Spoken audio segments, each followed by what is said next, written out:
Good morning everyone. आज हम नया चैप्टर स्टार्ट करने वाले हैं, पेयर ऑफ स्ट्रेट लाइंस। ठीक है। सबसे पहली बात, ये चैप्टर जो है वो आपके बोर्ड एग्जाम में 12th में आएगा, और वो भी स्टेट बोर्ड के, है ना, सीबीएसई वालों के सिलेबस में ही नहीं। तो अच्छी बात है। और ये चैप्टर बहुत छोटा है, आपके 3 या 4 लेक्चर में पूरा चैप्टर खत्म हो जाएगा। दूसरी बात यह है कि ये वाला चैप्टर जेई में जरूर आता है ना। इस चैप्टर से रिलेटेड क्वेश्चंस बहुत आते हैं जेई में, so that is one another thing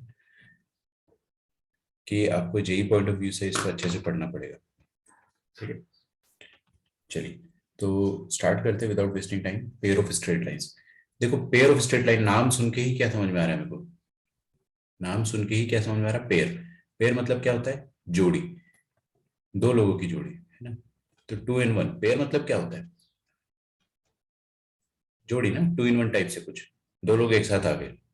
ठीक है। आप लोगों ने आप लोगों ने मान लो राम और श्याम को बुलाया, तो you have called a pair of people. ठीक है, दोनों लोगों को एक साथ बुला दिया। आप लोगों ने आप लोग मान लो सुपरमार्केट में शॉपिंग करने गए, और वहां पे आपने साबुन खरीदे, सोप। और सोप्स कई बार ऐसी होती है कि एक के साथ एक ऐसे टाइड होती है, पता है ना आपको। तो उसको अपन कहते हैं pair of soaps, pair of soap. ठीक है, ओके। तो पेयर ऑफ स्ट्रेट लाइन भी कुछ ऐसा ही होता है। Sir, we are having unit test 2 from next week, so we are having sir first chapter, don't worry. ठीक है, उसकी भी आप चिंता मत करें। क्या कह रहे हो आप? सर ऑडियो लैग कर रहा है, 2 मिनट रुकिए, मैं फिर से कनेक्ट करता हूँ। तो पेयर ऑफ स्ट्रेट लाइंस को अपन कंटिन्यू करेंगे, 2 मिनट और रुकिए। तो मैं आपको ये बता रहा था कि पेयर होता है ना, टू इन वन। तो उसी तरह से अगर मैं आपको बोलता हूँ कि मेरे पास एक लाइन की इक्वेशन है। ठीक है, क्या बोल रहा हूँ मैं? लाइन की इक्वेशन है। तो अभी तक मैंने लाइन की इक्वेशन जैसे पढ़ा है वैसे ही पेयर ऑफ लाइंस की इक्वेशन भी पढ़ेंगे। ठीक है, अब मेरे पास लाइन की इक्वेशन किस तरह से होती है, बहुत सारे मतलब मैं आपको है ना स्लोप इंटरसेप्ट फॉर्म में लिख के बताऊंगा। ध्यान से सुनो सबको। स्लोप इंटरसेप्ट फॉर्म क्या होता है? Y equal to m x plus c, यही होता है ना स्लोप इंटरसेप्ट फॉर्म। तो मैं स्लोप इंटरसेप्ट फॉर्म में लाइन की इक्वेशन अगर लिखता हूँ, तो मैं कैसे लिखूंगा लाइन की equation? Y equal to m x plus c. सही है? एक लाइन की इक्वेशन में ऐसे ही लिखूंगा। Is that okay? अच्छी बात है।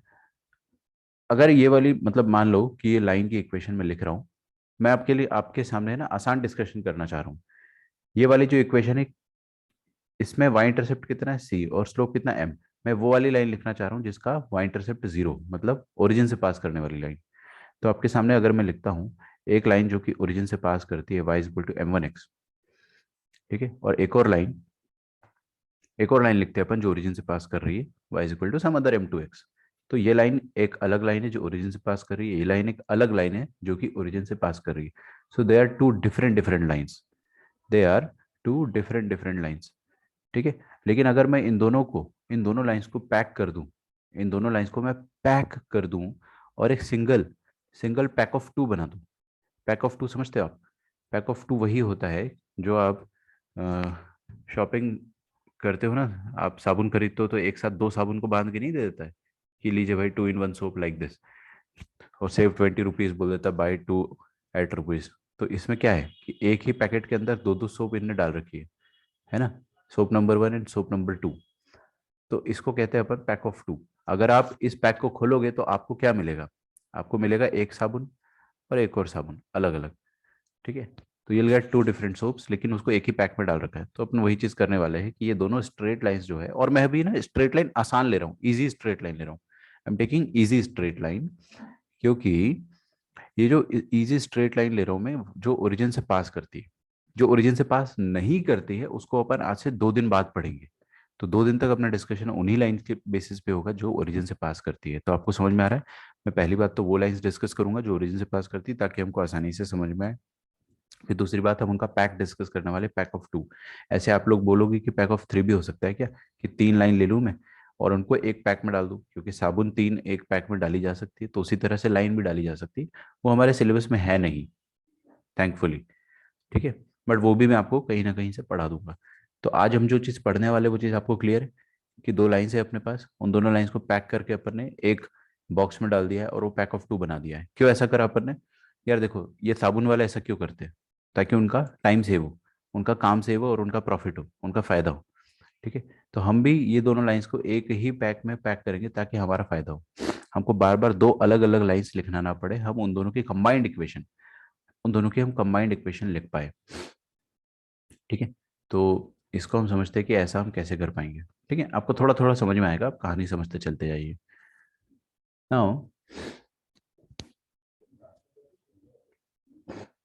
अगर मैं आपके सामने बोलता हूँ कि मेरे पास पहली लाइन है y is equal to m one x, तो ये पहली लाइन जो है y is equal to m one x, इसकी इक्वेशन क्या मैं ऐसे लिख सकता हूँ, y minus m one x is equal to zero. Is that okay? अच्छा, दूसरी लाइन की इक्वेशन मैं कैसे लिख सकता हूँ? दूसरी लाइन की इक्वेशन लिख सकता हूँ y minus m two x is equal to zero. पक्का ऐसे लिखा जा सकता है? हाँ, अब दोनों को अगर मैं एक पैक में डाल देता हूँ तो उनकी कंबाइंड इक्वेशन लिखते हैं अपन। ठीक है, अगर मैं दोनों को एक पैक में डाल देता हूँ y minus m two x, अगर मैं इनको सिंगल पैक में डाल देता हूँ तो अपन क्या करते हैं, इनकी कंबाइंड इक्वेशन लिखते हैं। कंबाइंड इक्वेशन, आपको पता है कि इनकी अलग अलग इक्वेशन जो होती है ना, वो अलग अलग होती है, पहली लाइन की अलग, दूसरी लाइन की अलग। लेकिन जब मैंने उनको एक पैक में डाल दिया तो उसकी कंबाइंड इक्वेशन एक अलग हो जाएगी। तो पैक ऑफ लाइंस की या पेयर ऑफ लाइंस की, पेयर ऑफ लाइंस की जो इक्वेशन होती है वो अलग होती है। ठीक है, तो पेयर ऑफ लाइंस की इक्वेशन जो होती है वो अलग होती है। वो कैसे लिखी जाती है ओपन बताएंगे। तो इन दोनों लाइंस की जो कंबाइंड इक्वेशन होती है वो अगर मुझे लिखना है तो वो हम कैसे लिखेंगे, समझ में आ रहा है आप लोगों को? पक्का? चलिए, तो कंबाइंड इक्वेशन ऑफ लाइंस हम लिखना सीखते हैं। सबसे पहले लिखते जाइए मेरे साथ साथ, कंबाइंड इक्वेशन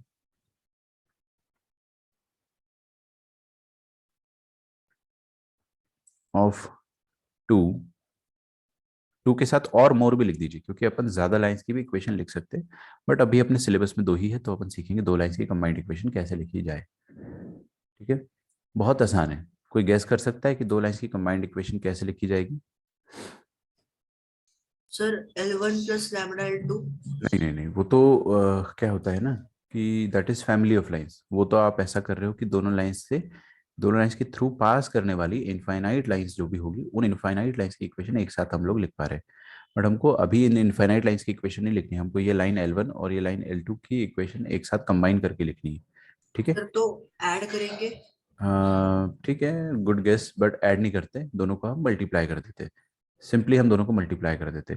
जो आपके पास लाइन वन है y minus m one x, और जो लाइन टू है y minus m two x, इन दोनों को हम क्या करते हैं, आंख बंद करके मल्टीप्लाई कर देते हैं। और जब हम मल्टीप्लाई करते हैं तो आपके पास क्या आता है, एक बड़ी सी इक्वेशन आएगी।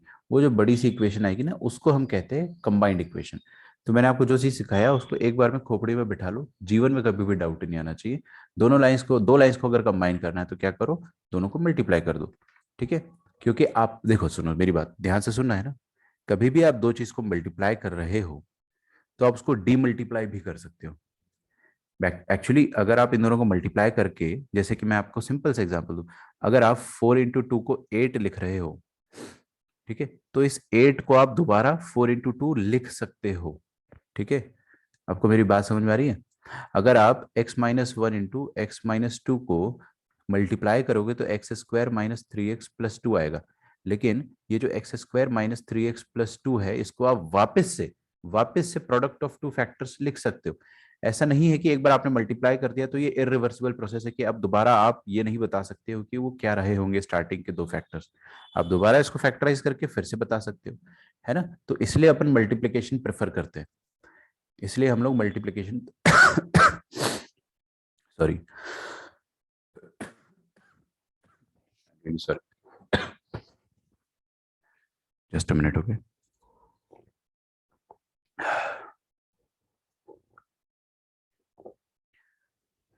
किसी को भी अगर कोविड होता है तो आप रेस्ट इनफ कीजिएगा, क्योंकि इस बार क्या हो रहा है, लॉन्ग कोविड हो रहा है, LONG लॉन्ग। आपने भी देखा होगा ना, लॉन्ग कोविड में क्या हो रहा है कि you may be negative but आपके सिम्टम्स बहुत दिनों तक रहेंगे। May be I am suffering from that, ऐसा मुझे लग रहा है, बिकॉज मैंने प्रॉपर रेस्ट किया ही नहीं। तो आप लोग को अगर होता है तो प्रॉपर रेस्ट कीजिएगा, एटलीस्ट 15 दिन का रेस्ट आराम से कीजिएगा, लेक्चर अटेंड करो, है ना? रेस्ट मतलब क्या होता है? इसका मतलब ये नहीं पढ़ाई छोड़ दो, आप टाइम पे सो, टाइम पे खाओ, बस दिस इज रेस्ट। आप पढ़ाई कर रहे हो, दैट इज ओके। हाँ जी, तो coming back to the topic, तो अगर हम दोनों दोनों फैक्टर्स को कंबाइन करते तो डी कंबाइन भी कर सकते हो, कोई दिक्कत नहीं। तो इसलिए हम दोनों को मल्टीप्लाई कर रहे हैं। क्यों? क्योंकि अगर जरूरत पड़ी तो हम दोबारा से इसको डिफैक्टर सॉरी दोबारा से इसको फैक्टराइज करके अलग अलग लाइन्स निकाल लेंगे। तो हमने कहा कि इनको मल्टीप्लाई करते हो। तो अब आप में से बहुत सारे बच्चे बोलेंगे कि सर पागल हो गए क्या, क्या क्या हरकत कर रहे हो? इन दोनों को अगर आप मल्टीप्लाई करोगे तो आप जान भी रहे हो कितना मुश्किल हो जाएगा। हाँ भाई, मुश्किल हो जाएगा, मैं मानता हूँ इस बात को, मैं मानता हूँ इस बात को। कंबाइंड इक्वेशन को निकालने के लिए मेहनत बहुत लगती है, तो मैंने फिर भी मल्टीप्लाई करा, वाई इंटू वाई करा, वाई स्क्वायर आया। सर ऐसा लगता है वापस सिम्टम्स आते हैं। हाँ हाँ, I know I know. I still have throat irritation, I still have खांसी, जो कफ, कोल्डन कफ है, वो मेरे को अभी भी है। तो अभी भी ऐसा लगता है कि सब कुछ वैसे ही है।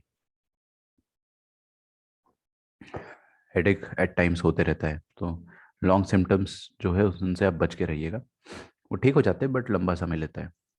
मतलब मेरे को भी ऐसा अभी किसी डॉक्टर ने कहा कि I may be having that M2 XY। देखो M2 XY और ये -M1 XY, minus minus plus M1 M2 X², this is equal to 0। अब हम क्या करेंगे कि ये वाली इक्वेशन को ऐसे लिखेंगे, M1 M2 X² जो है उसको पहले लिख रहा हूँ, मेरी आदत है ना, मैं X² को पहले लिखता हूँ, फिर ये Y² को बाद में लिख रहा हूँ, प्लस Y², और ये माइनस M1 प्लस M2 इनको मैंने एक साथ लिखा। तो अच्छा एक काम, हाँ ठीक है, -M1 प्लस M2 इनको बीच में लिख देता हूँ मैं, -M1 plus M2 XY plus Y²। ठीक है बेटा, अब ध्यान से समझना, काम की बात यहाँ से स्टार्ट होती है। हमारे पास 3 टर्म्स है टोटल। हाँ सर बोलिए। हाँ सर जी, समीक्षा अभी आई सर। हाँ सर क्यों? बताइए समीक्षा। इतना आधा घंटा सर प्रॉब्लम है? Actually I was not feeling well, इसलिए लेट हुआ। बेटा आप पिछले 1 महीने से लेट आ रहे हो, या फिर कभी क्लास अटेंड कर रहे हो, नहीं कर रहे हो? ऐसा नहीं होगा ना, टाइम पे अटेंड करो, टाइम पे आओ, रेगुलरली अटेंड करो। Sorry sir. कल भी नहीं आए थे ना आप? Yes sir. पर नहीं, साक्षी आई थी खाली एक ही लेक्चर के लिए। ऐसा नहीं करो, ठीक है? क्योंकि फिर क्या होगा ना कि आप बोल दोगे कि सर ऑनलाइन में कुछ समझ में नहीं आया, क्लास करोगे तो समझ में आएगा ना। Yes sir. एब्सेंट है सब, हाँ सर। एब्सेंट है सब, दोनों भी एब्सेंट है। हम्म। कल ही आई थी साक्षी। अभी रेगुलरली अटेंड करो, ठीक है? ठीक है, ओके। चलिए, इसलिए मैं ग्रुप पे मैसेज डाल देता हूँ कि नया चैप्टर चालू है, ताकि कोई तो आए, कोई बच्चा अगर जो नहीं आ रहा है वो आना स्टार्ट करे किसी बहाने। चलिए देखिए, अब यहाँ पे आपको क्या मिल रहा है, एक टर्म X² का मिल रहा है, एक टर्म X×Y का मिल रहा है, एक टर्म Y² का मिल रहा है। मतलब मैंने जब दो लाइंस को मल्टीप्लाई करा, और वो ऐसी वैसी लाइंस नहीं है, मैंने दो खूबसूरत लाइंस को मल्टीप्लाई करा है। खूबसूरत लाइंस का मतलब ये होता है कि जो ओरिजिन से पास कर रही है, Y=MX टाइप की, MX+C नहीं, MX टाइप की। तो जो ओरिजिन से पास कर रही है उस टाइप की लाइंस को, जो ओरिजिन से पास कर रही है उस टाइप की लाइन को मैंने मल्टीप्लाई करा। आपको मेरी बात समझ में आ रही? अच्छा, तो चाहे जो लाइन ओरिजिन से पास कर रही है उनको अगर अपन मल्टीप्लाई करते हैं तो देख रहे हो आप क्या आता है, हमारे पास जो रिजल्ट आता है वो ऐसा आता है, something into X² plus something into XY plus something into Y²। नहीं आया समझ में? हमारे पास हमेशा ऐसे ही आंसर आएगा जब भी अपन दो लाइंस जो कि ओरिजिन से पास कर रही है उनको मल्टीप्लाई करेंगे। कैसा आंसर आएगा? Something into X² plus something into XY plus something into Y²। अब Y² का समथिंग अपन B बोल देते हैं। ध्यान से देखिए, ये जो XY का कोइफिशिएंट है ये कुछ ना कुछ होगा, इसको मैं C बोल दूं, कोई दिक्कत किसी को? नहीं। अच्छा, मैं C की जगह ना यहाँ पे 2H लिख रहा हूँ, आप डरना मत प्लीज। देखो मैं यहाँ पे क्या कर रहा हूँ, X² का जो भी कोइफिशिएंट है उसको मैं M1 M2 ना बोलते हुए उसको कुछ A अल्फाबेट से रिप्रेजेंट कर रहा हूँ। Y² का कोइफिशिएंट यहाँ पे कुछ भी नहीं है, यहाँ पे तो 1 है, बट कभी ना कभी कुछ ना कुछ होगा, आप उसका टेंशन मत लो, कभी ना कभी कुछ ना कुछ होगा। तो y का कोएफिशिएंट पे यहाँ पे b बोल दे रहा हूँ, और xy जो है टर्म, इसका कोएफिशिएंट जो है इसको मैं 2h कह रहा हूँ। अब आप बोलोगे सर ये क्या बात हुई 2h, ये कहाँ से आपके दिमाग में आया? यार 2h इसलिए क्योंकि स्टैंडर्ड बुक्स में जो होता है वो तरीका जो होता है उसमें 2h लिखा जाता है। X square plus 2hxy plus by square. तो आपको अभी से मैं उसकी आदत डलवा दूं, आप लोड मत लो, आप चाहे तो यहाँ पे आप सी लिख सकते हो, बट आप 2h लिखिए ताकि आप बुक से आराम से मैच कर पाए। तो हमको क्या समझ में आया कि कभी भी दो स्ट्रेट लाइंस को अगर मल्टीप्लाई करते हैं तो कैसा स्टैंडर्ड फॉर्म आता है, x square plus 2hxy plus by square is equal to 0 type का। X square plus 2hxy plus by square is equal to 0। ठीक है, ओके, लिख डालो इसको। मतलब अपने को एक चीज बहुत अच्छे से समझ में आई है कि दो दो पेयर ऑफ स्ट्रेट लाइंस को अगर अपन मल्टीप्लाई करते हैं तो आपको क्या मिलता है, इस टाइप का इक्वेशन मिलता है, x square plus 2hxy plus by square. इसको अपन कहते हैं, इसको हम लोग कहते हैं combined equation of two straight lines. Combined equation of two straight lines passing through origin. ये वाली स्ट्रेट लाइंस भी ओरिजिन से पास कर रही है।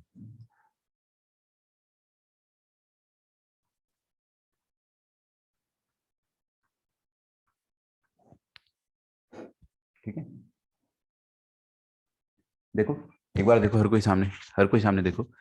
अच्छा, अब ये दोनों इक्वेशंस में और इन दोनों इक्वेशंस में क्या फर्क है, ये वाली इक्वेशन और ये वाली इक्वेशन में क्या फर्क है, दोनों सेम है? हाँ बिल्कुल सेम है। जिस तरह से कि 4 × 2 और 8 दोनों सेम है ना, बोथ आर सेम, बस लिखने का तरीका अलग है।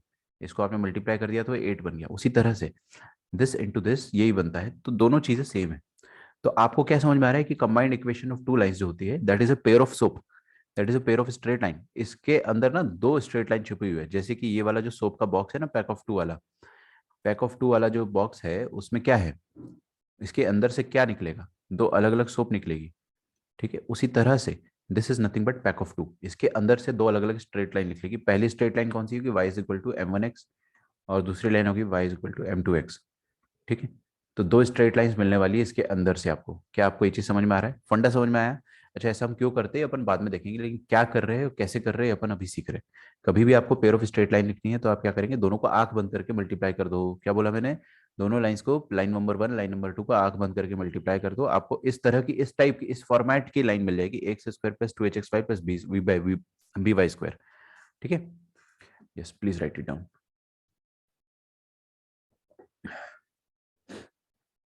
Now, can you go up? Yes, I will. Please write it down. RHS में ये सब रफ है।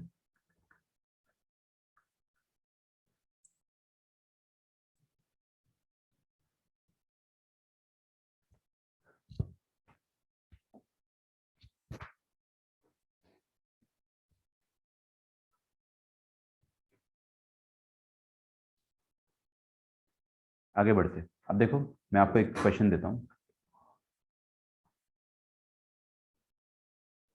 देखो, right the combined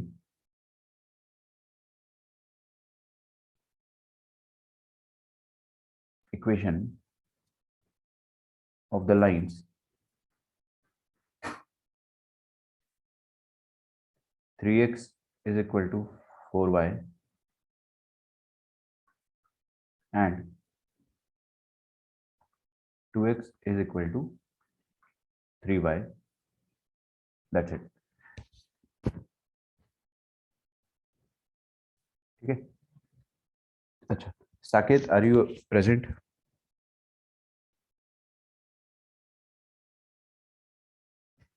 are you Ayush and Sarthak, are you present too? Yes, sir. Okay yes sir. Okay great. तो मेरे को एक काम करो, आप बताओ मुझे सार्थक कि ये वाली जो मैंने लाइन लिखी है, क्या ये लाइन ओरिजिन से पास करती है? Yes, sir. ये कैसे देखते हैं अपन? सर कांस्टेंट नहीं है ना, सिर्फ एक्स और बिल्कुल, वाई है। बहुत बढ़िया, एक्स और वाई है, कांस्टेंट नहीं है, तो उसी तरह से ये भी ओरिजिन से पास कर रही है। तो आप चाहो तो ये दोनों लाइन को y is equal to m x type में लिख सकते हो, 3/4x। इसको भी y is equal to 2/3x type से लिख सकते हो, बट उसकी जरूरत नहीं पड़ेगी। लिख सकते हो बट उसके बिना भी काम हो जाएगा। कैसे होगा मैं बता रहा हूँ, आपको इनकी कंबाइंड इक्वेशन लिखना है। कंबाइंड इक्वेशन का मतलब कुछ भी नहीं है, आप इनको आंख बंद करके मल्टीप्लाई कर दो, आंख बंद करके मल्टीप्लाई कर दो। जैसे लाइन नंबर 1 क्या है, 4y, देखो ऐसे 3x minus 4y, that's it, equals to 0। यह है लाइन नंबर 1। लाइन नंबर 2, तेरे साथ इतनी लेट क्यों है, 2x सर मैं आया था, डिवाइस चेंज कर रहा था। अच्छा, वेलकम वाली बात हो गई, तो सबसे पहले मैं ही तो आया था। 3x minus 4y is equal to 0 और 2x minus 3y is equal to 0। अब दोनों की कंबाइंड इक्वेशन लिखनी है आपको, दोनों की कंबाइंड इक्वेशन लिखनी है। तो कैसे लिखेंगे? कंबाइंड इक्वेशन हम ऐसे लिखते हैं कि दोनों को आप मल्टीप्लाई कर दो आंख बंद करके। तो 3x माइनस 4y पहली इक्वेशन और दूसरी इक्वेशन है 2x माइनस 3y, इनको आप मल्टीप्लाई कर दो, इक्वल्स टू 0 कर दो, खत्म, आंसर आ गया अपना। मल्टीप्लाई करने में मेहनत लगेगी। देखिए 2x इंटू 3x कितना होता है? 6x square. फिर 3x इंटू माइनस 3y तो हो जाएगा 9xy। फिर माइनस 4 इंटू 2xy। फिर minus minus plus 4 3 12y square. This is equal to 0। और अच्छे से लिखेंगे तो 6x स्क्वायर माइनस 9 और 8, 9 और 8 17 होते हैं, तो 17xy plus 12y square is equal to 0। ये आ गई आपके पास combined equation of two lines. ठीक है, this is pack of two, ये पैक ऑफ टू है। अच्छा, हर पैक ऑफ टू में कितने आइटम मिलेंगे आपको? 2 ही आइटम मिलेंगे। पैक ऑफ 3 थोड़ी ना भाई कि 3 मिल जाएंगे, 2 ही आइटम मिलेंगे। तो ये स्ट्रेट लाइन की कंबाइंड इक्वेशन है, पैक ऑफ टू वाली इक्वेशन है, पेयर ऑफ लाइन की इक्वेशन है। तो इस स्ट्रेट लाइन के अंदर ना आपको 2 स्ट्रेट लाइन छुपी हुई मिलेगी। सॉरी, ये कंबाइंड इक्वेशन के अंदर आपको 2 स्ट्रेट लाइन छुपी हुई मिलेगी। ठीक है, तो ये जो टाइप ऑफ इक्वेशन होती है ये हमेशा इस टाइप की होती है, x square plus 2hxy plus by square. ठीक है, तो मेरे साथ साथ आप लिखिए नोट, नोट लिखिए। नोट में हम लिखेंगे कंबाइंड इक्वेशन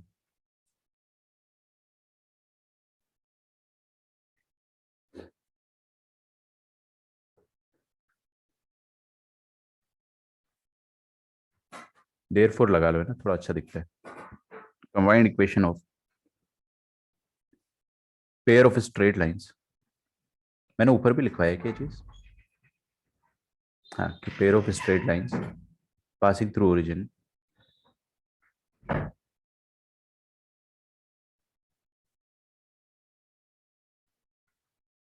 will have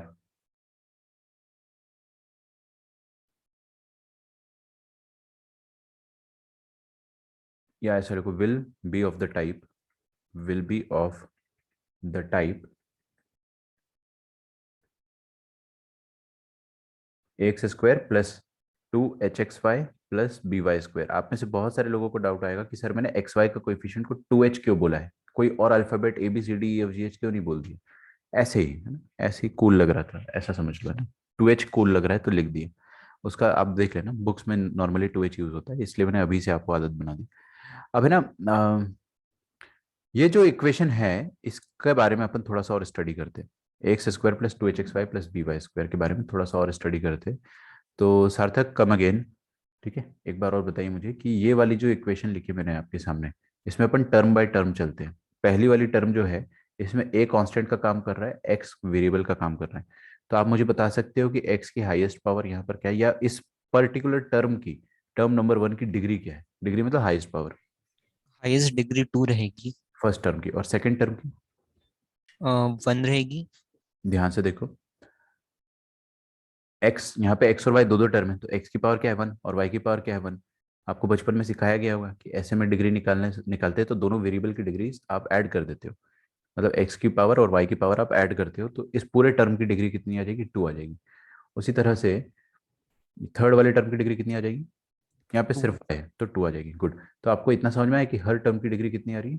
2 आ रही है। अच्छा, मतलब हर टर्म की डिग्री 2 आती है अगर, तो ऐसी इक्वेशन को अपन क्या बोलते हैं?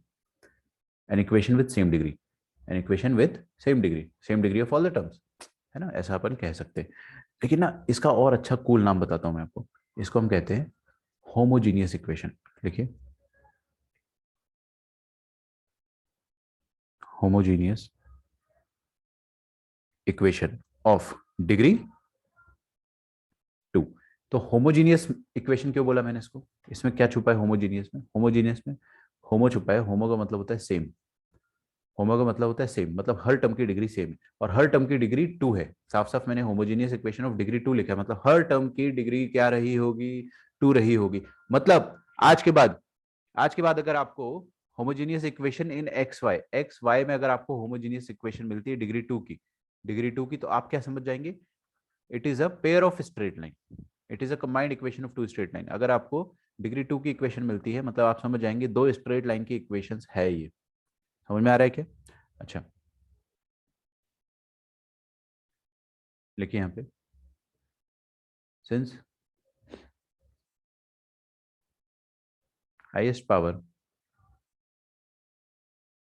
of all the terms is 2, therefore such equations bracket में लिखो in x and y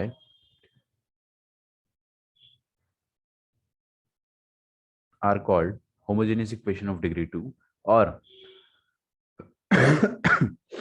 यहां से अपन ने क्या कंक्लूड करा? हमने यहां से ये कंक्लूड करा कि any homogeneous equation of degree 2, आज के बाद जीवन में कभी भी आपको होमोजेनियस इक्वेशन ऑफ डिग्री 2 मिलती है, वो क्या रिप्रेजेंट करेगी? इट विल रिप्रेजेंट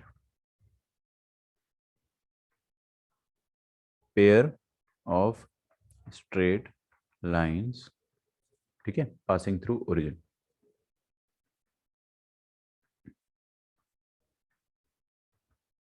ठीक है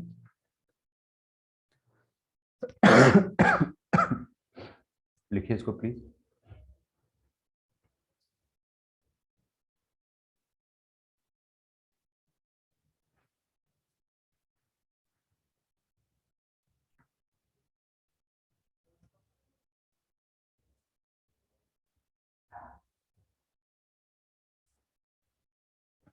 ठीक है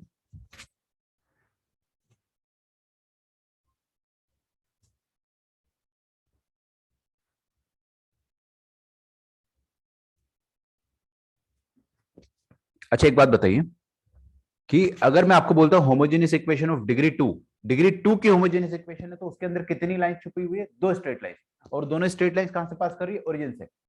अच्छा तो डिग्री 3 की भी होमोजेनियस इक्वेशन हो सकती है? होमोजेनियस इक्वेशन तो डिग्री 3 की भी हो सकती है ना, क्या दिक्कत है? देखो इधर हर कोई सामने देख रहा है, हर कोई, हाँ ध्यान से देखिएगा प्लीज। तो अगर मैं आपके सामने ऐसा कुछ लिखता हूं ax³ प्लस बी, प्लीज सामने देखिएगा, यहाँ पे x की पावर मैंने एक कम कर दी है, x की पावर अब 3 से 2 कर दी, और y की पावर यहाँ पर क्या थी? कुछ भी नहीं थी, मतलब 0। अरे कुछ भी पावर नहीं मतलब 0 ना। अब मैं y की पावर को एक इंक्रीज कर दे रहा हूँ, फिर x की पावर एक और कम कर रहा हूँ और y की पावर एक इंक्रीज कर दे रहा हूँ, फिर d टाइम्स x की पावर एक और कम कर दिया तो 1 थी यहाँ पे, अब और कम कर दिएंगे तो 0 हो जाएगी, और y की पावर 3 कर दिया। हाँ दिस इज इक्वल टू 0। ये जो मेरे सामने इक्वेशन लिखी है क्या ये होमोजेनियस है? जल्दी से यस और नो करके बताइए मुझे, इज इट होमोजेनियस? होमोजेनियस मतलब क्या हर टर्म की डिग्री सेम है? हाँ 3, यहाँ पे डिग्री क्या है? 3 है, यहाँ पे डिग्री भी 3 है, यहाँ पे भी डिग्री 3, तो हर टर्म की डिग्री 3 3 3 3 आ रही है, तो इसको अपन होमोजेनियस कहेंगे। यस। क्या ये होमोजेनियस ऑफ डिग्री 3 है? यस। तो होमोजेनियस ऑफ डिग्री 2 के अंदर कितनी लाइन छुपी होती थी? दो स्ट्रेट लाइन, दोनों पासिंग थ्रू ओरिजिन होती थी। तो डिग्री 3 ऑफ होमोजेनियस इक्वेशन जो होगी उसके अंदर कितनी लाइन छुपी होगी? स्ट्रेट लाइन 3 छुपी होगी उसके अंदर, all 3 lines must be passing through origin. तो इसका मतलब ये हो जाएगा कि any homogeneous equation, any homogeneous equation of degree 3 will represent three straight lines passing through origin।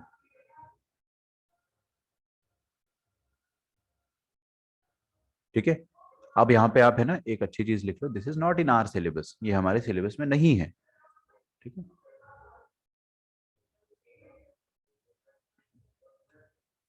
तो इसका मतलब ये हो गया कि any homogeneous equation of n degree, अगर मैं यहाँ पे 4 डिग्री का दे देता हूँ, 5 डिग्री का दे देता हूँ, तो आपको समझ में आ जाएगा कि अगर वो होमोजीनियस इक्वेशन है डिग्री 3 का, तो मतलब उसके अंदर कितनी लाइन छुपी हुई है?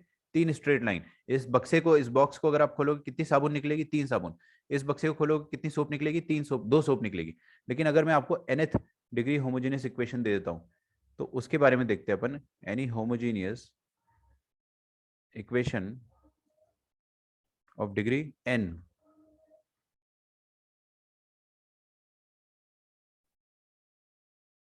will represent n straight lines passing through origin, ठीक है। हाँ, ये अपने सिलेबस में nth डिग्री नहीं है, हमको तो बस ये लिखना है, लेकिन अपन ने स्टाइल मार के बस थोड़ा सा लिख लिया है, बस आगे अपन पढ़ेंगे नहीं इसके बारे में। और अगर मैं आपको स्टैंडर्ड अपीयरेंस बताऊं, nth डिग्री का स्टैंडर्ड अपीयरेंस nth डिग्री का, तो वो कुछ इस तरीके से होता है, a इंटू एक्स की पावर में n प्लस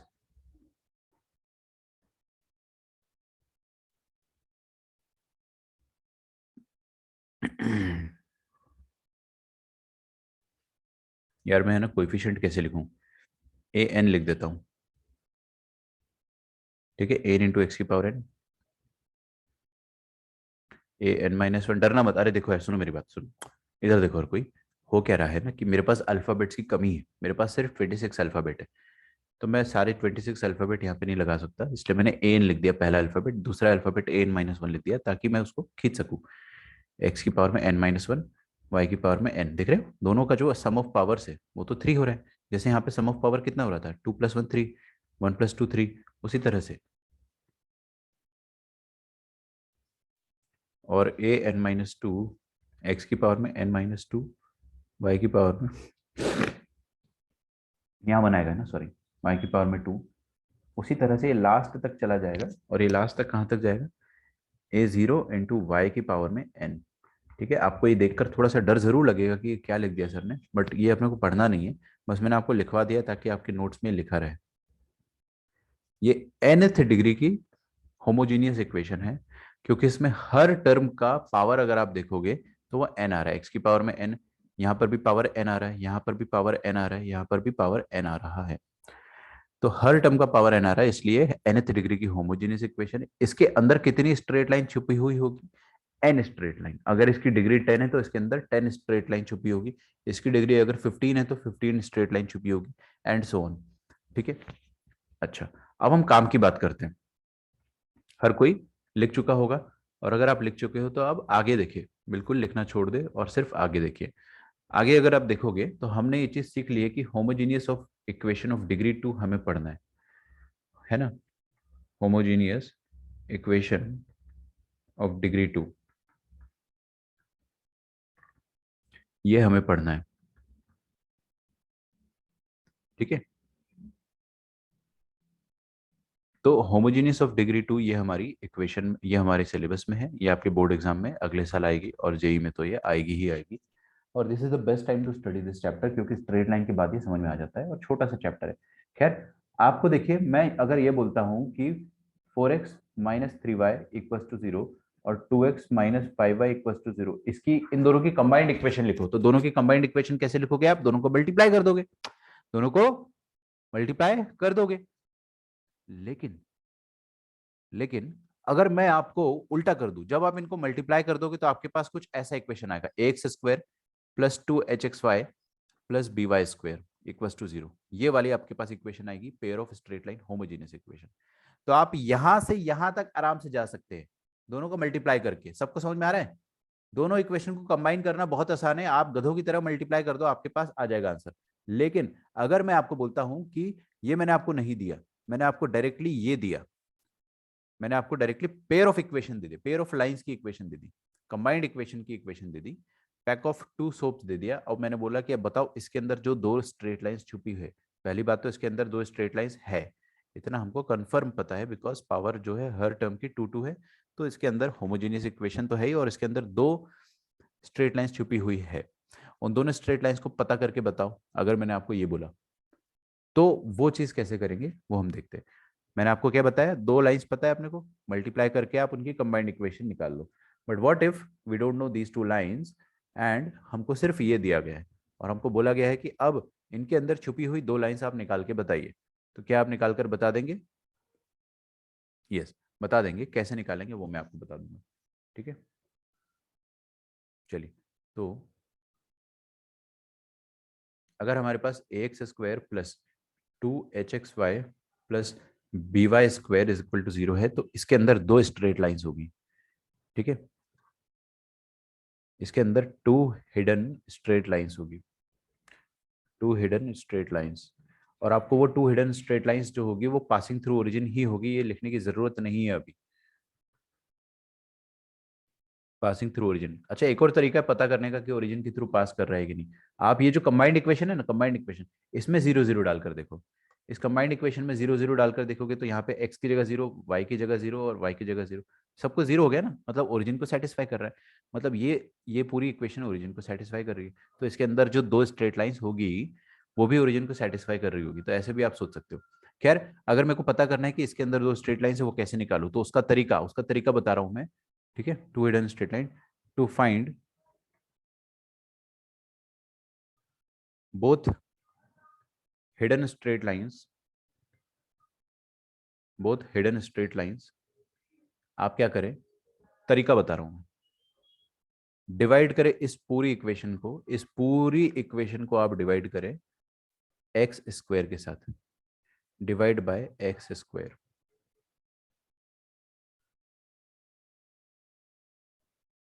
ठीक है,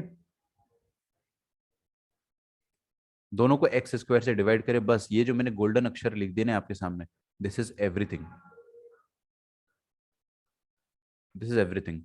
क्यों, मैं बताता हूं। आपने अगर एक्स स्क्वायर से डिवाइड करा तो देखो क्या बन जाएगा, क्या बन जाएगा बताइए। हाँ कोमल मुझे बताइए, अगर मैंने इस पूरे इक्वेशन को एक्स स्क्वायर से डिवाइड करा तो पहला टर्म क्या आ जाएगा?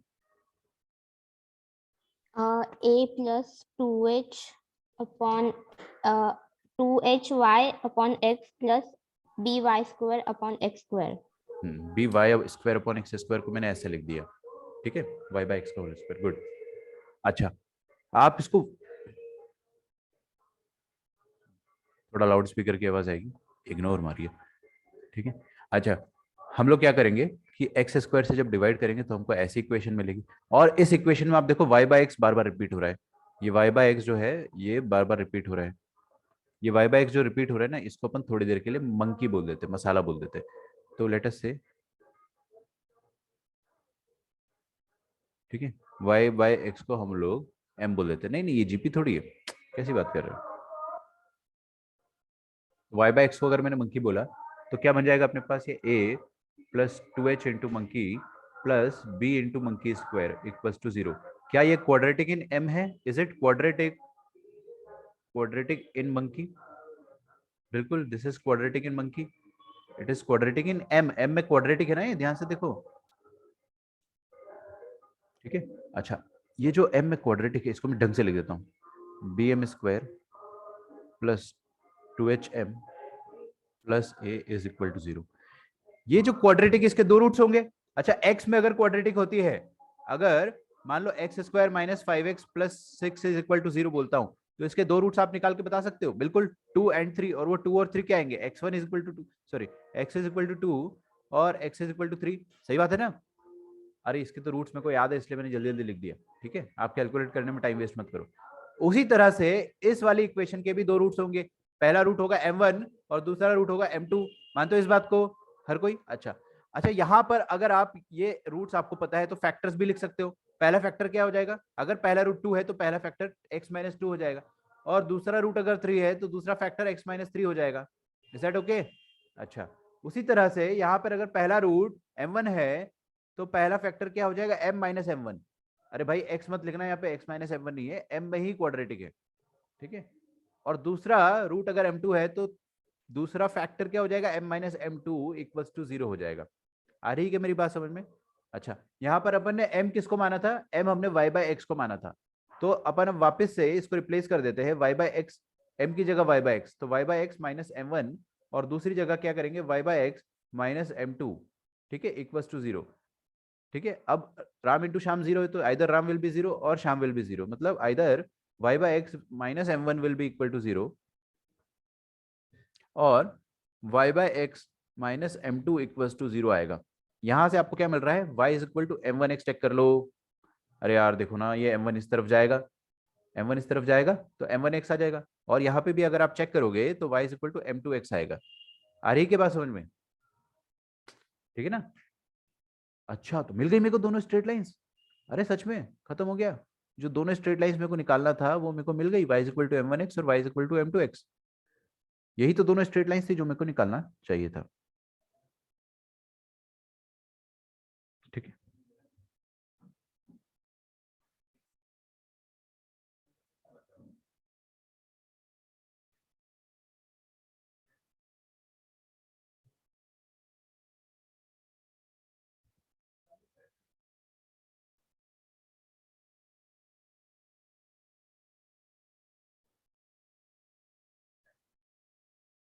ठीक है, हाँ लिखो इसको, यहाँ तक लिखो। तो दोनों स्ट्रेट लाइन अपन ने डिफैक्टराइज कर लिया। मैं आपको समराइज करके बता रहा हूँ, जो भी बच्चा 2 सेकंड के लिए पेन नीचे रख देगा और मेरी बात सुन लेगा, उसको सबको समझ में आ जाएगा।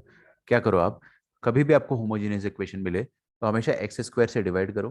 तो आपके सामने है ना, ये वाई बाई एक्स 2 बार रिपीट होगा। इस वाई बाई एक्स को मंकी कह दो। मंकी मतलब स्लोप होता है। अरे स्लोप क्या होता है, वाई अपॉन एक्स ही तो होता है। Y is equal to m x में जो एम होता है वो क्या होता है, वाई अपॉन एक्स ही तो होता है। तो इसलिए अपन ने एम बोला और कोई अल्फाबेट नहीं बोला मैंने, ठीक है। तो जैसे ही मैंने एम बोला तो एम में क्वाड्रेटिक बनी, फैक्टराइज करा और फैक्टराइज करते अपने पास दोनों स्ट्रेट लाइन आ गई, खत्म। क्वेश्चन सॉल्व करेंगे तो ज्यादा अच्छे से समझ में आएगा। पहले आप इसको नोट डाउन कर लीजिए, है ना। और इसके लिए आप है ना कोई भी बुक रेफर मत कीजिए इस चैप्टर के लिए, है ना। बच्चे क्या करते हैं, इधर उधर से थ्योरी देखते हैं। क्वेश्चंस करिए आप, बिल्कुल करिए, क्योंकि ये चैप्टर जो है मैं अपनी स्टाइल में पढ़ाता हूँ, ठीक है। आपको कोई भी किताब में इस तरीके से स्टार्टिंग नहीं मिलेगा चैप्टर का, मैं अपने तरीके से इसको प्रोसीड करता हूँ हमेशा। अच्छा, ये जो रफ वर्क है I am going to erase it. कोई भी बुक में आपको पेयर ऑफ सोप थोड़ी दिखाएगा।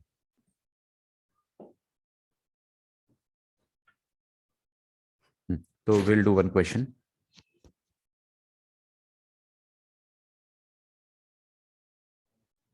सर और M1 और M2 कैसे निकालेंगे फिर?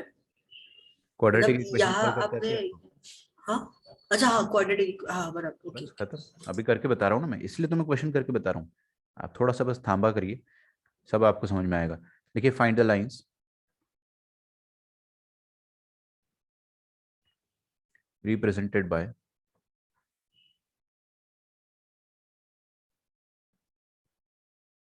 the homogeneous equation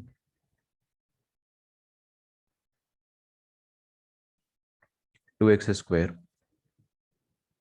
plus x dash y dash minus y square equals to 0। Sorry, ये एक्स डैश वाई डैश नहीं है, बस इतना ही है, सिर्फ इतना ही है, ठीक है क्या। अच्छा, पहला सवाल, ये जो इक्वेशन मैंने आपके सामने लिखी है, सॉरी, हाँ, ये जो इक्वेशन मैंने आपके सामने लिखी है, ये इक्वेशन क्या होमोजीनियस है? हाँ है। क्वेश्चन में लिखा है पहली बात तो, और अगर नहीं भी लिखा है तो अपन खुद जज कर सकते हैं। एक्स की पावर 2, पहले टर्म की पावर 2, दूसरे टर्म की पावर भी 1 + 1 2, और तीसरे टर्म की पावर भी 2। तो it is a homogeneous equation. दिख रहा है ना, यहाँ पे पावर 1 1 है, तो आपको हर टर्म की पावर ऐड करनी होती। अच्छा, ठीक है, मतलब हर वेरिएबल की पावर ऐड कर देते हैं अपन। अब आपको अगर क्या करना है कि इसके अंदर छुपी हुई 2 स्ट्रेट लाइंस छुपाना है, निकालना है। मतलब पहली बात तो इस इक्वेशन के अंदर 2 स्ट्रेट लाइंस छुपी है, ये आपको एक्सेप्ट करना पड़ेगा। इसके अंदर 2 स्ट्रेट लाइंस छुपी हुई है, ये आपको एक्सेप्ट करना होगा। दूसरी बात, वो स्ट्रेट लाइन कैसे निकालेंगे? हमेशा सिंपल सा फंडा, बस यही इसका सुपर ट्रिक है, डिवाइड बाय एक्स स्क्वायर। जिस बच्चे ने ये चीज याद रख ली क्लास 12th तक, उसको कभी तकलीफ नहीं जाएगी, कभी भी नहीं। होमोजेनियस इक्वेशन देखिए, divide by x square. What should I do? X square से डिवाइड करेंगे तो I will be left with 2 plus y by x minus y by x का whole square, this is equal to 0।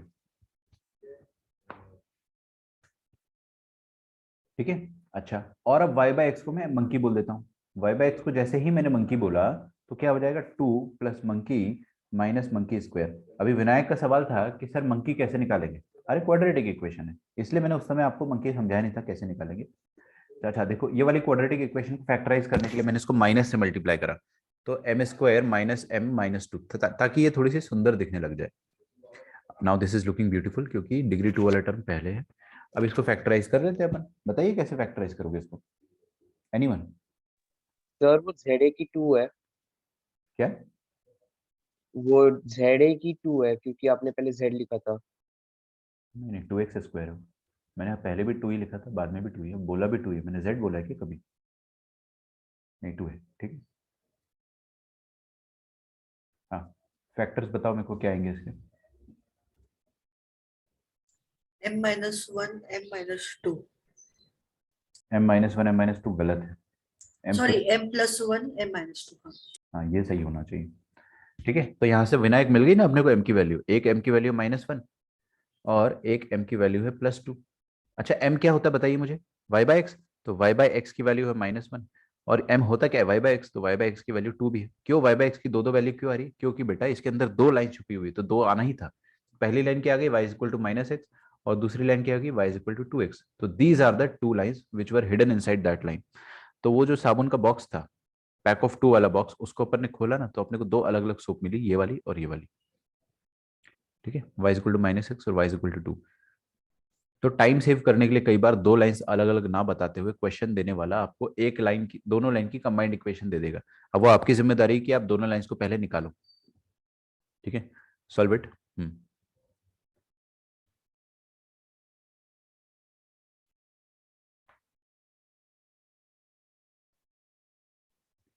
तो एक question आप लोगों के लिए है। ठीक है, एक बार खुद से आप ट्राई करो।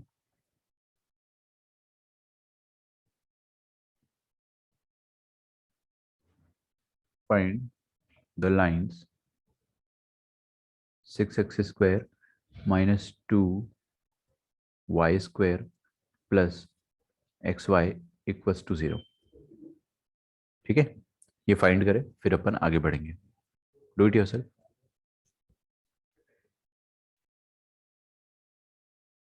ओके, आप लोगों ने किया हुआ सॉल्व।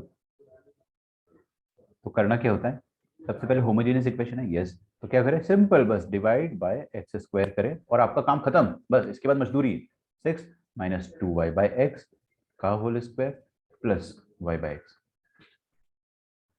ठीक है, y बाय एक्स को आप मंकी बोल देंगे, तो 6 - 2m square plus m is equal to 0।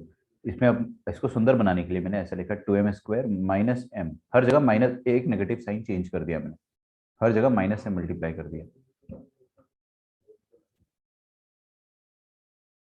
ठीक है, तो माइनस हाँ, तो स्प्लिटिंग ऑफ मिडिल टर्म करते हैं अपन, तो आपको -12 और 3, तो ऐसा कुछ हो जाएगा क्या, -4 प्लस 3m -6 इक्वल्स टू 0।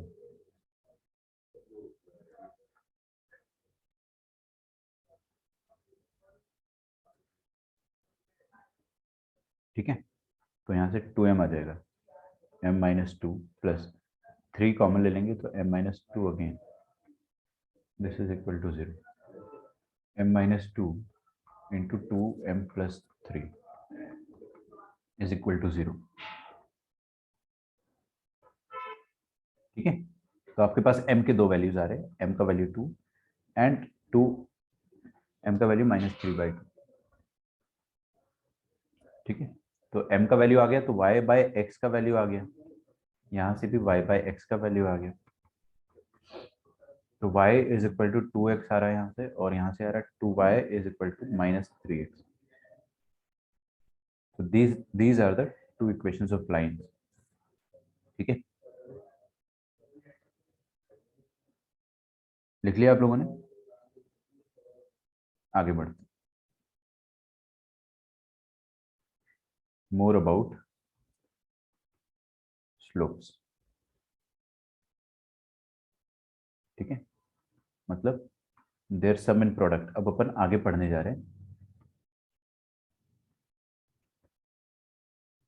तो हमने जो चीज पढ़ी है अभी तक, वो चीज आपको एक एक चीज क्लियर है कि होता क्या है, दोनों लाइंस को कंबाइन कैसे करते हो, फिर डीकंबाइन कैसे करते हैं, कंबाइन करके एक बक्से में डाल दिए, फिर एक बक्से से वापस निकाल के उसको बाहर करेंगे ऐसे। तो आपको दोनों चीजें अगर क्लियर है तो आपका चैप्टर जो है वो सॉर्टेड है, कोई दिक्कत नहीं है। हम थोड़ी सी और चीज आगे पढ़ेंगे,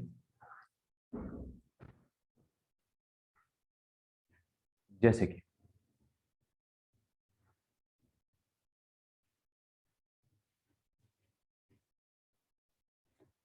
मैंने आपको ये बताया था कि होमोजेनियस इक्वेशन की स्टैंडर्ड इक्वेशन कैसे लिखती है, ax square plus 2hxy plus by square. ये होती है ना होमोजेनियस इक्वेशन की कंबाइंड इक्वेशन, होमोजेनियस इक्वेशन इस तरीके से नजर आती है।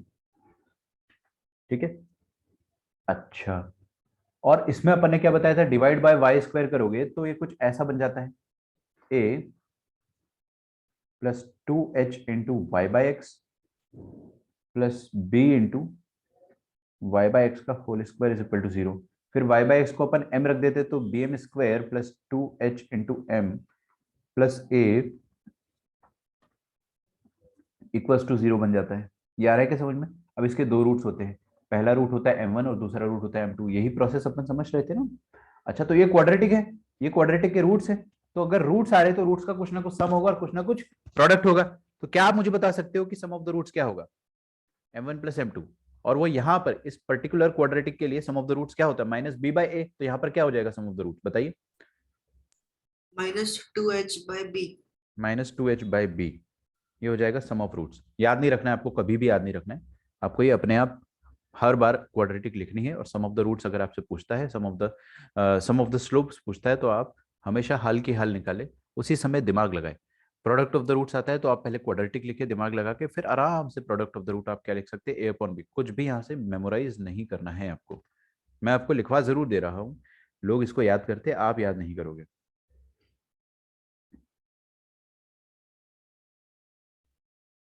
ठीक,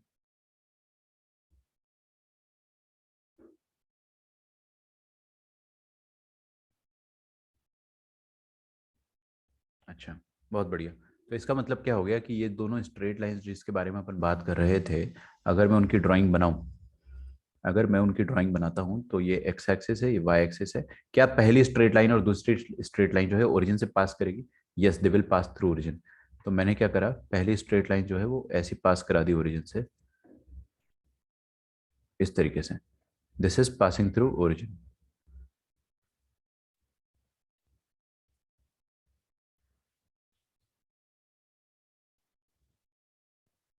और दूसरी स्ट्रेट लाइन में मैंने क्या करा, इसको भी ओरिजिन से पास करा दिया। ये दो स्ट्रेट लाइन है। मान लेते हैं कि ये वाली ग्रीन वाली स्ट्रेट लाइन है y is equal to m1x, और ये रेड वाली स्ट्रेट लाइन जो है वो है y is equal to m2x। अच्छा, तो ये दोनों स्ट्रेट लाइंस जो है इनके बीच में कुछ ना कुछ तो एंगल होगा ना यार, एंगल बिटवीन द लाइंस कुछ ना कुछ तो होता ही है। अगर मुझे ये थीटा फाइंड करना है, तो वो थीटा मैं कैसे फाइंड करूंगा? आप लोग मेरे को बताओगे, मैं आपको नहीं बताऊंगा। How am I going to find theta? बहुत आराम से आप लोग बता सकते हो, कैसे करेंगे बताइए? दोनों लाइंस के बीच का एंगल निकालना है अगर मुझे, तो अपन कैसे निकालेंगे? m1 θ1 -m2 minus θ2। अरे यार, दो लाइंस के बीच का एंगल, m1 -m2 पर 1 + m1 m2। हाँ, टेन थीटा वाला फॉर्मूला आता है ना, angle between the two lines वाला, वही वाला यूज कर लो ना, क्या दिक्कत है? एकदम स्ट्रेट लाइन चैप्टर वाला ही कंसेप्ट है यहाँ पे। तो उसको मैं एक्सटेंड करके यहाँ लिखाता हूँ, angle between the two lines, angle between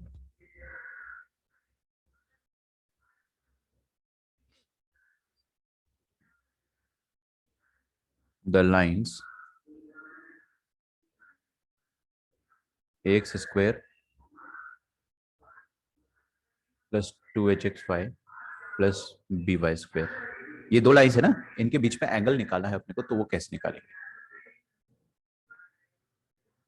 can you scroll up for a minute? हाँ, ये लीजिए, मैंने स्क्रॉल कर दिया, आप और स्क्रॉल करना है, लिखिए।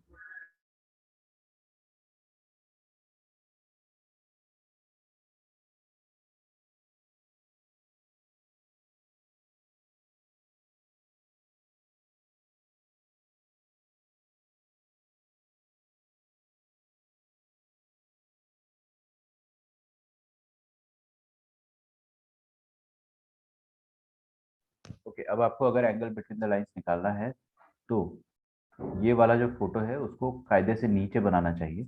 मैं इसको नीचे बना देता हूँ, ठीक है? तो मैंने अगर इसको नीचे बनाया यहाँ पर, ठीक है, तो आपको एंगल बिटवीन द लाइंस निकालना है, तो कैसे निकालिएगा? सिंपल, कि जो भी एंगल इनके बीच में होगा that will be nothing but m1 minus m2 upon 1 plus m1 m2। आ रहा है समझ में? एक मॉड भी होता है, क्योंकि हम हमेशा एक्यूट एंगल निकालने में इंटरेस्टेड होते हैं। अगर आपने मॉड नहीं लगाया तो आपको हो सकता है ये आंसर नेगेटिव भी मिल जाए या पॉजिटिव भी मिल जाए। तो जब पॉजिटिव मिलेगा तो आपको थीटा एक्यूट मिल रहा होगा, और जब नेगेटिव मिलेगा तो थीटा ऑब्ट्यूज मिल रहा होगा। तो आप कंफ्यूज हो जाओगे कि यार कैसे अपन ध्यान रखिए कि कब नेगेटिव मिल रहा है कब पॉजिटिव मिल रहा है। तो हम बोलते हैं कि यार इस टेंशन से बचने के लिए आप मॉड लगा लो, ताकि आपको हमेशा पॉजिटिव ही एंगल मिले, एक्यूट ही मिले, और ऑब्ट्यूज निकालना है तो 180 से आप उसको सब्ट्रैक्ट कर दो, ठीक है? अच्छा, तो ये फॉर्मूला अपना हुआ करता था, आप angle between the two lines ऐसे निकाल सकते हो। लेकिन इसको अगर अपन और अच्छे से जनरलाइज कर दिया, और अच्छे से मैं आपको एंगल बना कर दूं, तो एक बात देखिए आप, इधर देखो हर कोई, ध्यान से देखना है ना, बहुत खतरनाक चीज लिखने वाला हूँ, हो सकता है आप में से 2-3 बच्चे रोने लग जाए। a माइनस बी को क्या मैं ऐसे लिख सकता हूँ, a प्लस बी का whole square minus 4ab। Oh my god sir, क्या लिख दिया आपने क्या अपन a माइनस बी को ऐसे लिख सकते हैं? तो इसका भी अंडर रूट, अच्छा छोड़ो, ये सब छोड़ो, a माइनस बी का होल स्क्वायर ऐसे लिखा जा सकता है, ये सुनो, कर गया ना? अच्छा देखो, मैं आपको अब आराम से समझाता हूँ कि a माइनस बी का जो होल स्क्वायर होता है वो क्या होता है, a square plus b square minus 2ab। ठीक है, तो a square plus b square minus 2ab जो लिखा हुआ है मैंने, इसको मैं नेक्स्ट लाइन में लिख देता हूँ, ये वाली लाइन में छोड़ रहा हूँ अभी, इसमें फाइनल रिजल्ट लिखूंगा लास्ट में। तो a square plus b square, मैंने क्या करा यहाँ पे, एक 2ab ऐड करा और सब्ट्रैक्ट करा, एक 2ab ऐड करा और सब्ट्रैक्ट करा। क्यों करा ऐसा, ताकि ताकि मैं थोड़ा सा स्टाइल मार सकूं। ये प्लस 2ab जो है इसको मैं यहाँ पर लिखना चाह रहा हूँ, a square plus b square plus 2ab, और ये माइनस 2ab और माइनस 2ab दो दो कितने हो गए, माइनस 4ab। इसको अपन थोड़ा दूर लिख देते हैं। अच्छा, अब ये a square plus b square plus 2ab, इसको हम क्या बोल सकते हैं, a प्लस बी का होल स्क्वायर माइनस ये हो गया 4ab के बराबर, and this will be a minus b whole square. तो a minus b whole square को ऐसा लिखा जा सकता है, ये सिंपल क्लास 9th एल्जेब्रा को मैंने यूज करके मॉडिफाइड रिजल्ट बनाया। ठीक है, तो a minus b whole square can be written as a plus b का होल स्क्वायर माइनस 4ab। आ रही है आपको बात समझ में? पक्का पक्का। अब देखो ये यहाँ पे, इधर देखो देखो देखो, ये स्क्वायर को हटाना है मेरे को, तो दोनों तरफ अंडर रूट ले लेता हूँ, तो दोनों तरफ अंडर रूट ले लेंगे तो ऐसा आ जाएगा।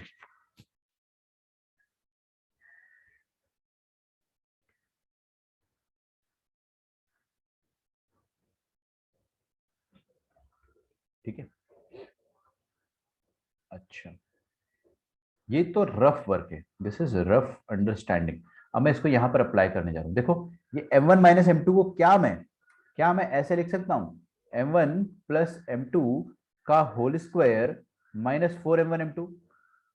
किसी को कोई दिक्कत नहीं होनी चाहिए, अभी अभी समझाया मैंने, a minus b can be written as a plus b whole square minus 4ab upon 1 plus m1 m2।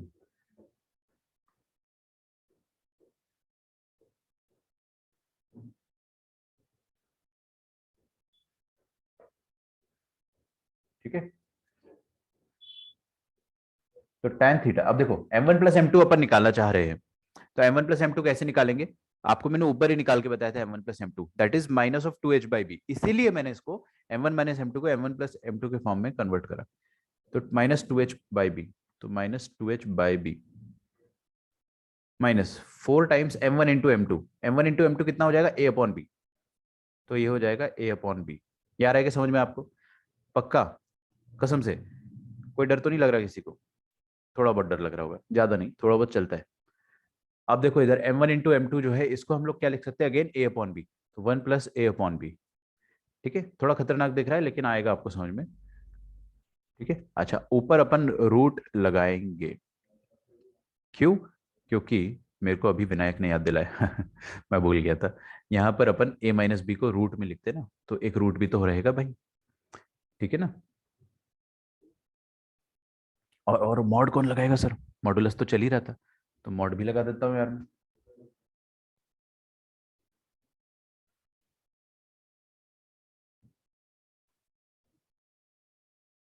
ठीक है, तो ये हो जाएगा 4h square upon b square minus 4a upon B.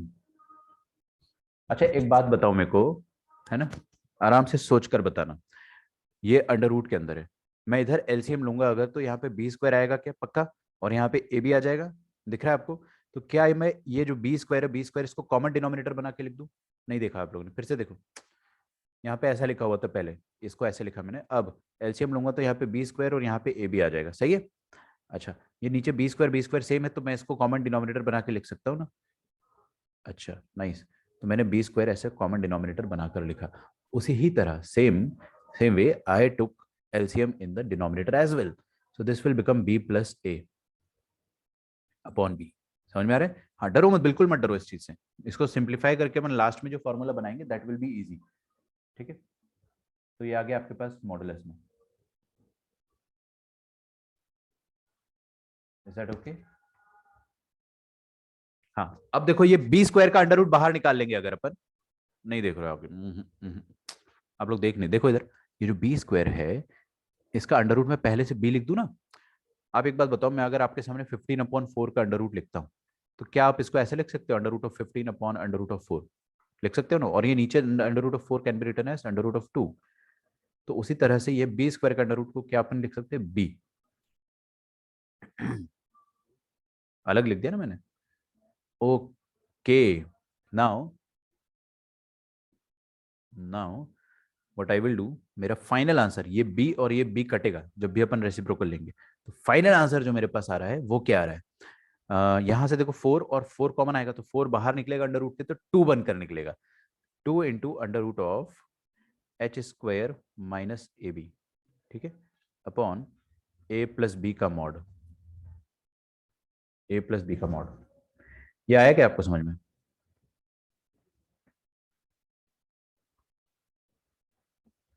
ठीक है, पक्का? किसी को कोई दिक्कत? ये फाइनल जो फॉर्मूला है ये आपको अपनी स्टेट बोर्ड की किताब में जरूर मिलेगा. और स्टेट बोर्ड की किताब इसलिए बोला क्योंकि स्टेट बोर्ड के सिलेबस में ये है ना, सीबीएसई के सिलेबस में ये चीज नहीं है. और दूसरी बात ये है कि आपके आईआईटी के सिलेबस में तो ये है ही, तो आपको वहां पर भी मिलेगा. अच्छा, एक बात बताओ मेरे को, ये ऊपर जो अंडर रूट वाला आइटम है, क्या ये अंडर रूट का आंसर कभी भी नेगेटिव आ सकता है? नहीं आ सकता है. Under root of a number is always positive. तो अपन क्या कर सकते हैं ना कि ये मॉडुलस जो है ऊपर मत लगाओ, ऊपर वाला आइटम जो है वो तो पॉजिटिव है, तो पॉजिटिव नंबर का मॉड जो है पॉजिटिव आएगा. ऐसा होता है ना, देखो, समथिंग अपॉन समथिंग का मॉड जो है उसको आप ऐसा लिख सकते हो, ऊपर वाले का मॉड अलग से और नीचे वाले का मॉड अलग से, बिल्कुल लिख सकते हो. अब जब ऊपर ऊपर वाले का मॉड लोगे तो ऊपर वाला आइटम पहले ही पॉजिटिव, तो पॉजिटिव नंबर का मॉडुलस तो वही का वही आ जाता है एज इट इज. और नीचे वाला नंबर जो है ए प्लस बी, इस पे मॉडुलस रह जाएगा. तो हम मॉड को अगर बंटवारा करेंगे तो मॉड को सिर्फ यहीं पर रहने देते हैं. ठीक है, बुक्स में आपको यही फॉर्मूला नजर आएगा मेजरली, हर बुक में, 2h² minus a b upon mod of a plus b. ठीक है, ये फॉर्मूला अगर आप रटना चाहते हो तो यू आर मोस्ट वेलकम, आप इसको याद रख सकते हो. एज अ स्टूडेंट क्या मैंने ये फॉर्मूला रटा था? हाँ, मेरे को ये याद हो गया था और इससे फायदा होता है इसलिए मैंने इसको याद रखा था. लेकिन क्या अगर मुझे फॉर्मूला याद नहीं है तो मैं क्वेश्चन सॉल्व नहीं कर पाऊंगा? नहीं नहीं, आराम से कर लूंगा, तब भी मैं कर लूंगा. क्योंकि क्या होता है, angle between the two lines आप डायरेक्टली, अगर आप डायरेक्टली निकालना चाहते हो बिना फॉर्मूले के तो आप कैसे करोगे? सुन लो मेरी बात, पहले m1 निकालो, फिर m2 निकाल लो और ये वाला फॉर्मूला यूज कर लो, एंड ऑफ द स्टोरी. आपने क्या करा, डिफैक्टराइज करा, सॉरी आपने फैक्टराइज करा, m1 m2 निकाला और फिर आपने डायरेक्टली m1 माइनस m2 अपन 1 प्लस m1 m2 से tan थीटा निकाल डाला, खत्म. लेकिन अगर आपको फैक्टराइज नहीं करना है, आपको m1 m2 नहीं निकालना है, आपको डायरेक्टली जो होमोजेनियस इक्वेशन दे रखी है उस होमोजेनियस इक्वेशन को डायरेक्टली यूज करके a h और b की मदद से आपको अगर स्लोप निकालना है तो आप ये वाला फॉर्मूला यूज कर लो. इन दैट केस आपको फैक्टराइज करने की जरूरत नहीं पड़ेगी. ठीक है, so this is the equation of pair of straight lines, angle between the pair of straight lines. ठीक है,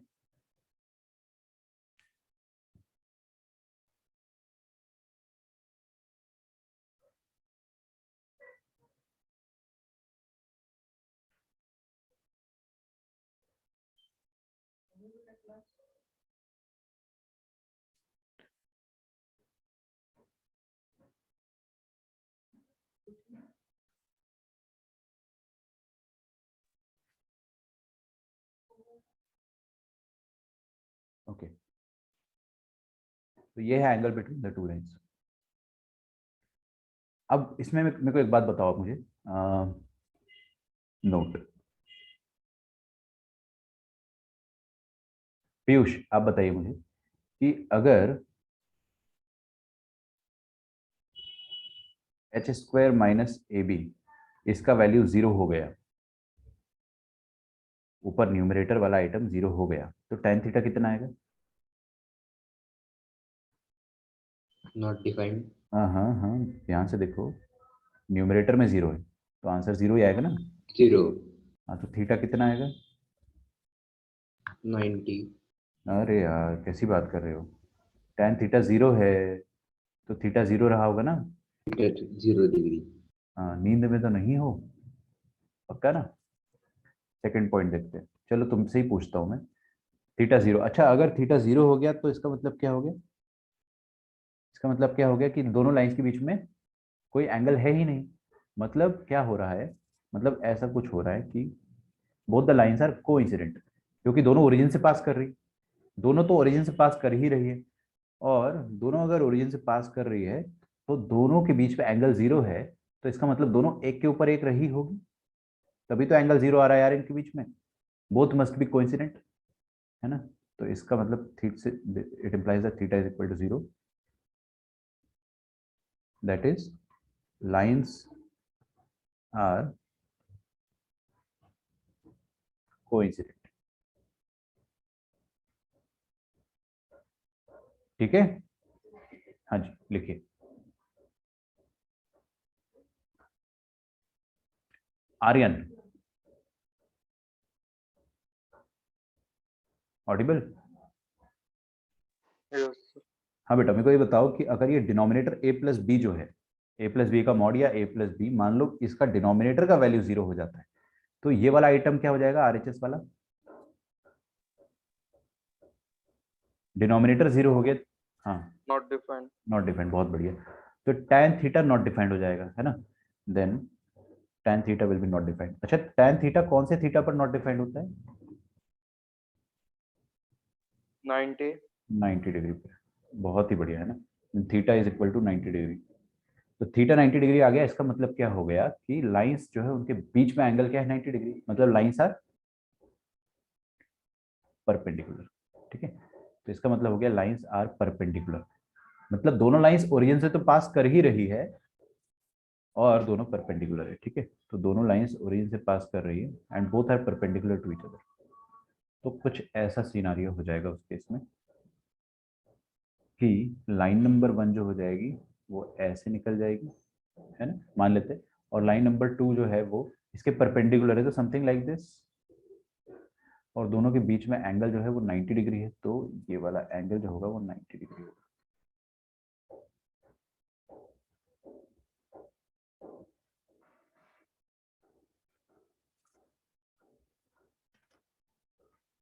ठीक है, दिस इज ओरिजिन। तो लाइंस तो दोनों ओरिजिन से पास तो हो ही रही है, इतना तो अपने को बहुत स्टार्टिंग से अपन यही डिस्कस कर रहे हैं ना, लाइंस पासिंग थ्रू ओरिजिन। आज अपने को समझ में आया है कि पेयर ऑफ स्ट्रेट लाइंस क्या होती है, पेयर ऑफ स्ट्रेट लाइंस के बीच का एंगल क्या होता है। समझ में आया आपको? पेयर ऑफ स्ट्रेट लाइंस के बीच का एंगल क्या होता है, तो एंगल का फॉर्मूला आपको फाइनली ये याद रखना है। ये वाला फॉर्मूला लिखो, एक मिनट सॉरी, हाँ ये भी लिखो आप, और ये भी लिखो, tan theta is equal to m1 minus m2 upon 1 plus m1 m2। या तो आप ये वाला फॉर्मूला यूज करो, या तो आप ये वाला फॉर्मूला यूज करो, सेकंड वाला। दोनों फॉर्मूले जो है वो वैलिड है, लेकिन पहला वाला फॉर्मूला और दूसरे वाले फॉर्मूले में थोड़ा सा फर्क है। दोनों यूज कर सकते हो आप। पहला वाला फॉर्मूला तब यूज करोगे इफ यू कैन फैक्टराइज, है ना। तो ये वाला फॉर्मूला आप यूज तब करोगे इफ यू कैन फैक्टराइज, या इफ यू वांट टू लिखो ना, कैन तो हमेशा कर तो सकते ही, if you want to factorise the lines, या फिर if you want to factorise ax square plus 2hx5 plus by square, और ये हो जाएगा विदाउट फैक्टराइजिंग, आप निकाल सकते हो। विदाउट फैक्टराइजिंग आप डायरेक्टली एच ए बी का वैल्यू रखो, आपके पास आंसर आपके चरणों में गिर जाएगा।